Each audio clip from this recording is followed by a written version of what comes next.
अस्सलामुअलैकुम वरहमतुल्लाहि वबरकातुहू। नाज़रीन, असदुद्दीन ओवैसी साहब का ये वीडियो बहुत ज़्यादा वायरल है।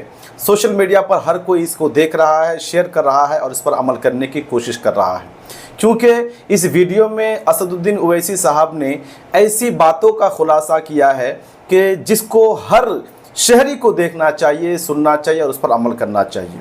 यकीन जाने कि अगर इस वीडियो को आप मिस करते हैं और इसको आप नहीं देखते हैं और इस पर अमल नहीं करते हैं तो आप भारी नुकसान उठाएंगे। तो आपसे गुजारिश है कि थोड़ा सा वक्त निकाल करके ओवैसी साहब का ये वीडियो देखें और जो वो तरीक़ा बता रहे हैं उस तरीक़े पर अमल करने की कोशिश करें। पहले ये वीडियो आप देखें, उसके बाद आखिर में चंद अहम और ज़रूरी निकात पर आपसे हम गुफ्तगू करेंगे। जो इलेक्शन कमीशन की जानिब से इंटेंसिव रिवीजन के नाम पर जो वोटर लिस्ट अब बनाई जा रही है, मैं तेलंगाना के आप तमाम लोगों से, ख़ास तौर से भारत के गरीबों से, चाहे वो किसी मज़हब से उनका ताल्लुक़ हो, ख़ास तौर से मुसलमानों से, दलितों से, आदिवासियों से ये कह रहा हूँ कि आप तैयार हो जाइए। अगर तेलंगाना हो या वेस्ट बंगाल हो या तमिलनाडु हो या भारत में पूरे रियासतों में इस तरह का इंटेंसिव रिवीजन करवाया जाएगा, तो मेरी आप लोगों से अपील है कि आप लोग अपना एक एक का बर्थ सर्टिफिकेट बनाइए। हाँ, जो हमारे बुजुर्गों की उम्र 70 साल के ऊपर है, उनका बर्थ सर्टिफिकेट अगर है तो बहुत अच्छा है, अगर नहीं है तो आप उनका पासपोर्ट बनाइए, आप बर्थ सर्टिफिकेट अपना बनाइए। और अगर 10th क्लास की मार्कशीट है तो उसको तैयार रखिए, अगर कास्ट सर्टिफिकेट है उसको तैयार रखिए, अगर नहीं है तो बनवाइए, पासपोर्ट नहीं है तो बनवाइए, बर्थ सर्टिफिकेट नहीं है तो बनवाइए। अगर कोई रिटायर्ड पेंशनर है तो जो पेंशन का ऑर्डर मिलता है उसको उठाकर रखिए। अगर आपको 2 BHK का सर्टिफिकेट मिलता है कि आपको 2 BHK दिया गया, उसको उठाकर हिफाजत से रखिए। अगर जमीन गवर्नमेंट ने आपको अलॉट की तो उसको उठाकर रखिए।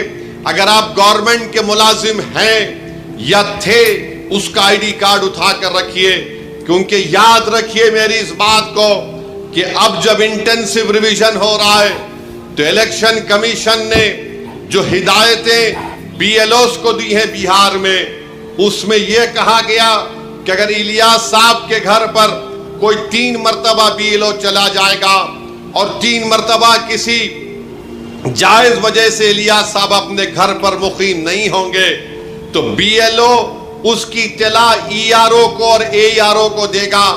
और ये AERO और ERO को इख्तियार हासिल है कि वो 1955 के सिटीजनशिप एक्ट के तहत उन तमाम ओहदेदारों को इत्तला देना के लिए साहब शायद भारत के नागरिक नहीं है, तो ये सिटीजनशिप का मसला पैदा हो जाएगा। तेलंगाना में भी इंटेंसिव रिवीजन होगा, बल्कि पूरे मुल्क में होगा। मैं आज यहां बोधन की सरजमीन से खड़े होकर उन तमाम भारत के गरीबों को कह रहा हूं, उन दलितों को, आदिवासियों को और मुसलमानों को कह रहा हूं कि आपको नंबर 1 अपना बर्थ सर्टिफिकेट बनाना है। 10th क्लास अगर किसी ने किया तो मार्कशीट तैयार रखना है, कास्ट सर्टिफिकेट है तो तैयार रखिए, और अगर आप उस कास्ट में आते हैं उसका सर्टिफिकेट निकलवाइए। आपके पास अगर गवर्नमेंट की स्कीम का दिया हुआ 2 BHK का सर्टिफिकेट है तो उसको उठाकर रखिए। ये इसलिए कह रहा हूं कि 10 डॉक्यूमेंट की बात जो इलेक्शन कमीशन ने बिहार में की, वो यही 10 डॉक्यूमेंट हैं। हमने सुप्रीम कोर्ट को अख्तरुल ईमान मजलिस की तरफ से गए तो सुप्रीम कोर्ट ने अपने इंटरिम ऑर्डर में कहा कि प्राइमा फेसी हम इलेक्शन कमीशन से कहते हैं कि आधार कार्ड को भी, जो इलेक्शन कमीशन का वोट डालने का एपिक कार्ड होता है, राशन कार्ड को भी वो कंसीडर करे।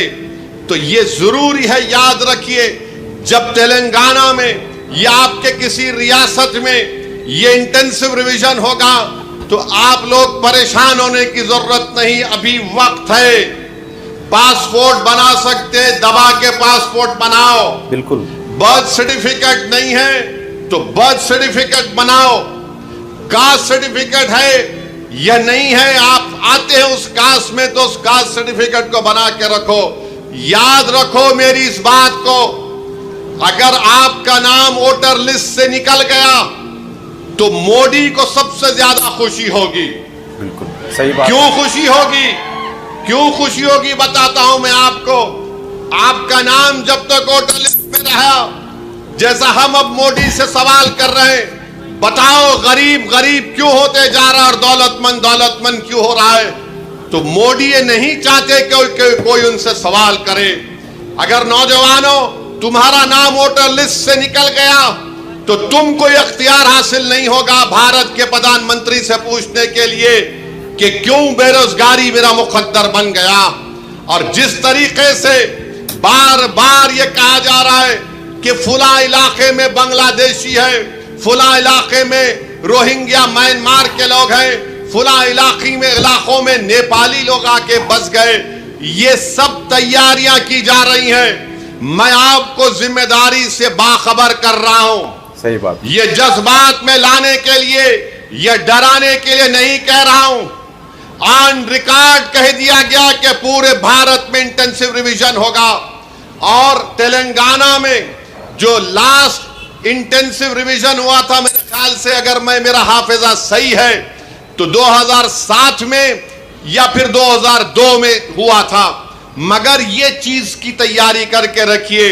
मैं भी रशादी साहब से बात कर रहा था कि हमको अनकरीब में तेलंगाना में एक हमारे सदर साहब की मौजूदगी में, उनकी क़यादत में एक मीटिंग करके हम तमाम तंजीमों के जिम्मेदारों को बुलाकर हम उनसे अपील करें, बल्कि हर जुमे के खुतबे से पहले जो लोग मस्जिदों में वाज करते हैं या बयान देते हैं, मेरी आपसे भी अपील है कि आप लोगों को बाखबर करिए।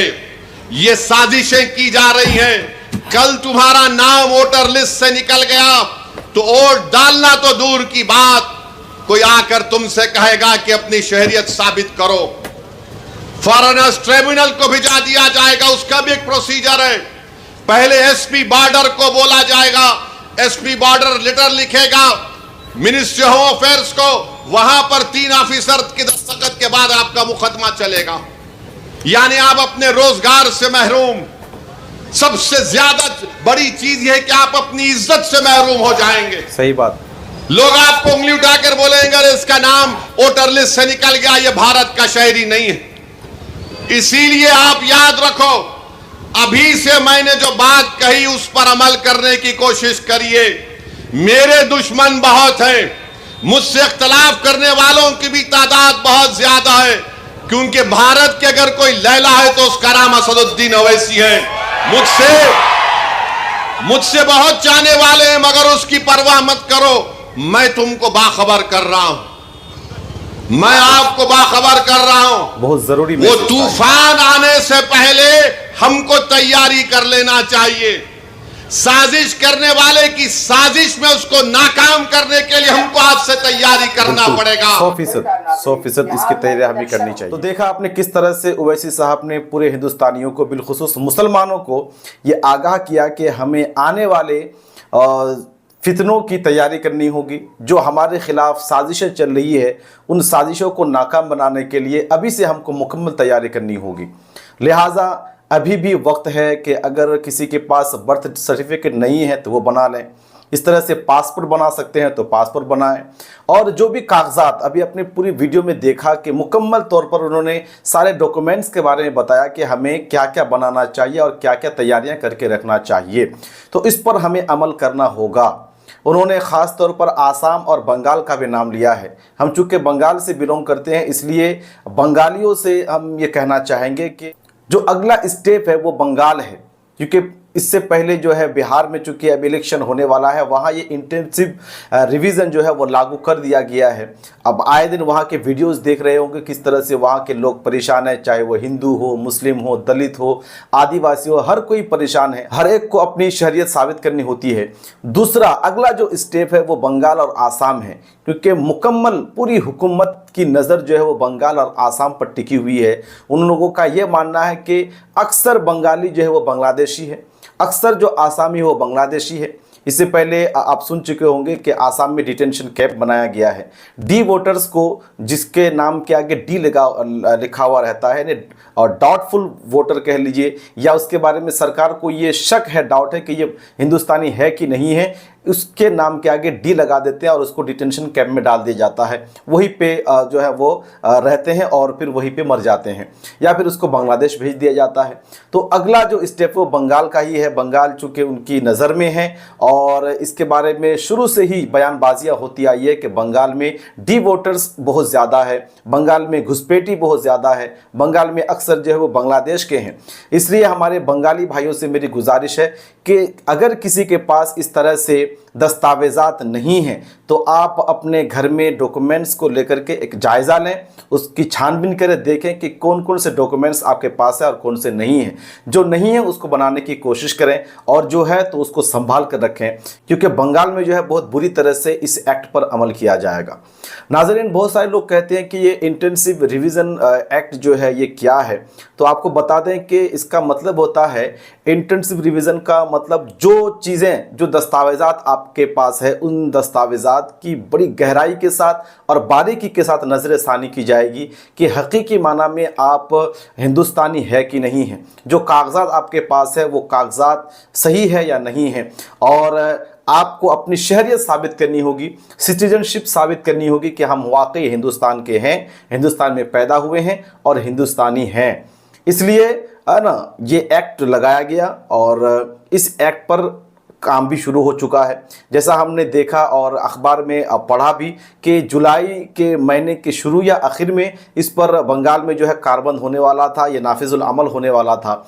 शायद हो चुका हो या फिर जुलाई के आखिर में और अगस्त के शुरू में इस पर काम चालू हो जाए। लिहाजा आपसे गुजारिश है कि इन तमाम बातों पर आप अमल करने की कोशिश करें। उम्मीद करते हैं ये वीडियो आपको पसंद आया होगा। चलिए मिलते हैं किसी अगली वीडियो में, जब तक के लिए इजाज़त दें। अस्सलामु अलैकुम वरहमतुल्लाहि वबरकातुहू।